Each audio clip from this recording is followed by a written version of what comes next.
अस्सलाम वालेकुम फ्रेंड्स, क्या हाल है। उम्मीद है आप सब खैरियत से होंगे। HR recruitment jobs in Dubai UAE के फेसबुक पेज से मैं हाजिर हूँ। तो दोस्तों, आज भी हम चेक करते हैं कि कौन सी न्यू जॉब्स आई हैं और किस तरीके से अप्लाई करना है और क्या प्रोसेस है। तो चले चलते हैं हम अपने पेज की तरफ और सबसे पहले हम जाएंगे पोस्ट पे। तो दोस्तों, हम यहाँ आ गए हैं और हम चेक करते हैं। और दोस्तों, ये भी बताते चलूँ, जो वीडियो में हम प्रोसेस शो कराते हैं, अगर उस पर भी आप अप्लाई कर सकते हैं डायरेक्टली। तो वीडियो के ऊपर देखिए लिंक दिया हुआ होता है, तो इस लिंक के ज़रिए आप डायरेक्टली अप्लाई भी कर सकते हैं। तो फ्रेंड्स, अब चेक करते हैं कि ये जो आई हुई जॉब्स न्यू है, सारी डेली बेसिस पे अपडेट होती हैं। HR administrator required in Dubai, ये भी हैं। इसके अलावा फर्दर और भी आप नीचे जाएंगे तो आप अपने हिसाब से देख सकते हैं और जो भी आपके लिए सूटेबल है उसको देख कर अप्लाई कर सकते हैं। तो आज हम देखते हैं एचआर एडमिनिस्ट्रेटर की। तो दोस्तों, यहाँ आ गए हैं। अब हम चेक करते हैं इनकी क्या रिक्वायरमेंट है। HR administrator require in Dubai. HR administrator responsibilities include organization and maintain personal records, updating internal HR database, preparing HR documents, job brief. अच्छा जी, ये दोस्तों इन्होंने ये डिटेल्स दी हुई है कि आप जो है इनका जो भी पर्सनल डाटा है उसको मेंटेन करेंगे, उसका रिकॉर्ड बनाएंगे और अपडेट करेंगे जो भी इनका डेटाबेस है। और जो भी डॉक्यूमेंट्स के हवाले से काम होगा वो भी आपको करना पड़ेगा। इसके अलावा इन्होंने ये जॉब ब्रीफ दी हुई है, तो ये आप अपने हिसाब से देख लें। जो भी इनकी रिस्पॉन्सिबिलिटीज़ वगैरह हैं वो सारी इन्होंने मेंशन की हुई है, वो आप आराम से आप देख लीजिएगा। इसके अलावा देखें, इन्होंने और भी रिस्पॉन्सिबिलिटीज़ दी हुई हैं कि वो ये सारी कि आपको जो डाटा का रिकॉर्ड रखना पड़ेगा। इसके अलावा आपको डेटाबेस भी अपडेट करनी पड़ेगी और जो भी इनके एम्प्लॉयमेंट के जो डॉक्यूमेंट्स से रिलेटेड कुछ भी हो, जो डॉक्यूमेंट्स हैं वो आपको मेंटेन करने पड़ेंगे। इसके अलावा कंपनी पॉलिसीज़ हैं।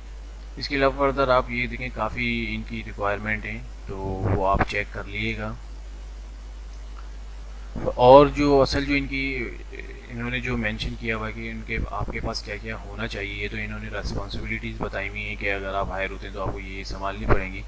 जो इनकी रिस्पॉन्सिबिलिटीज़ हैं वो हैं कि ये बोल रहे हैं कि एक्सपीरियंस होना चाहिए आपका एचआर एडमिनिस्ट्रेटर का या एचआर एडमिनिस्ट्रेटिव असिस्टेंट का, या इससे रिलेवेंट रोल का हो। और एचआर सॉफ्टवेयर्स भी आपको आने चाहिए, जैसे HRIS है या HRMS है। और कंप्यूटर लिटरेसी होनी चाहिए, जिसमें आपको MS ऑफिस में बहुत अच्छी कमांड होनी चाहिए। और नॉलेज होना चाहिए आपको जो लेबर लॉज चलते हैं।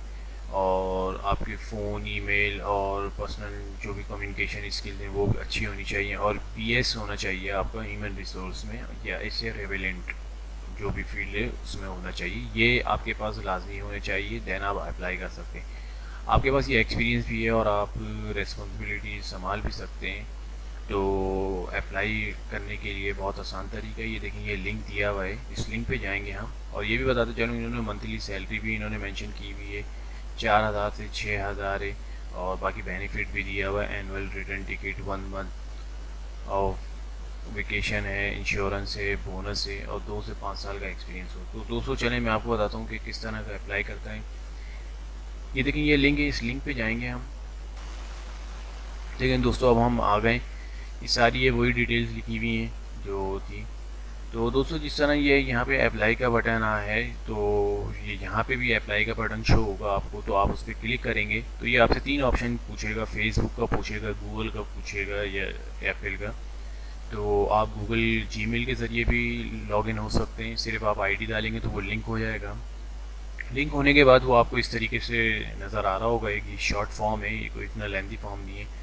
और सिर्फ आपको जो है चीज़ें सेलेक्ट करके बस बतानी है, जैसे डेट ऑफ बर्थ है और जेंडर आपको बताना है, नेशनलिटी है, योर लोकेशन है, और आपका जो आखिरी जो लास्ट डिग्री है वो करियर लेवल आपका क्या है, और आपको कितने साल का एक्सपीरियंस है इस फील्ड में, और करंटली आपका स्टेटस क्या है।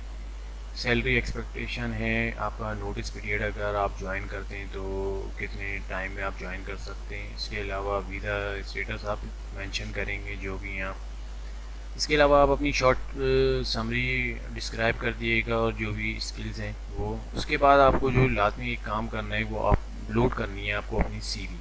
जिस पे आपने सारा कुछ मेंशन किया हुआ होगा वो अपलोड करेंगे CV, then I am not report पे आप चेक लगाएंगे, इसका प्रोसेस होगा, देन अप्लाई कर देंगे।